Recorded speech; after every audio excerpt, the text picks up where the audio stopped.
কাশ্মীর হামলাকে ঘিরে টানটান উত্তেজনা বিরাজ করছে ভারত পাকিস্তান সম্পর্কে। তবে এর মাঝেই ভারতীয় মিডিয়ার বেশ কিছু কর্মকাণ্ড প্রশ্নের জন্ম দিয়েছে।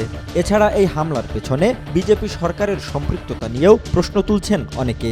আর এ ব্যাপারে ধীরে ধীরে মুখও খুলছেন ভারতীয় সেনাবাহিনীর সদস্যরা।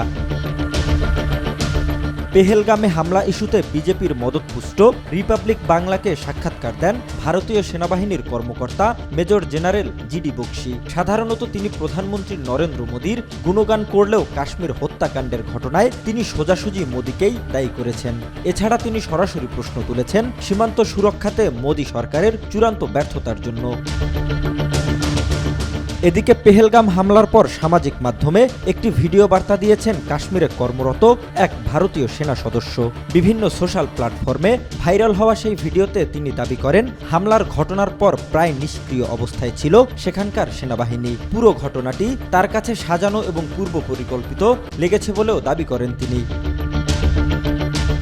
কাশ্মীর হামলাকে মোদীর সরকারের ষড়যন্ত্র বলেও আখ্যা দিচ্ছেন অনেকে। প্রশ্ন উঠছে কাশ্মীরের মতো স্পর্শকাতর জায়গায় ভারতীয় সেনাবাহিনীর দক্ষতা নিয়ে। কাশ্মীরে বর্তমানে 6 লাখ সেনা মোতায়েন রয়েছে। 50 মিটার পর পর একজন সেনা অত্যাধুনিক হাতিয়ার নিয়ে সজাগ থাকেন। এরপরও এত বড় হামলা সেনাদের নাকের ডগায় কিভাবে চালানো হলো তা নিয়েও প্রশ্ন তুলছেন অনেকে। এছাড়াও ঘটনার দিন পেহেলগামে সেনা ছিল না কেন?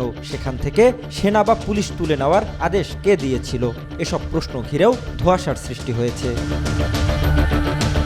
হামলার সময় সন্ত্রাসীদের সঙ্গে বন্দুকযুদ্ধে ছান্টু আলী শেখ নামে ভারতীয় সেনাবাহিনীর এক মুসলিম জওয়ান নিহত হয়েছেন। এছাড়া পর্যটকদের বাঁচাতে গিয়ে বুলেটের আঘাতে ঝাঁঝরা হয়েছেন টাট্টু ঘোড়ার চালক সৈয়দ আদিল হোসেন শাহ। যদিও তাদের মৃত্যু সংবাদ খুব একটা গুরুত্ব দিয়ে প্রচার করছে না ভারতীয় গণমাধ্যম। জহিরুল ইসলাম, আজকাল।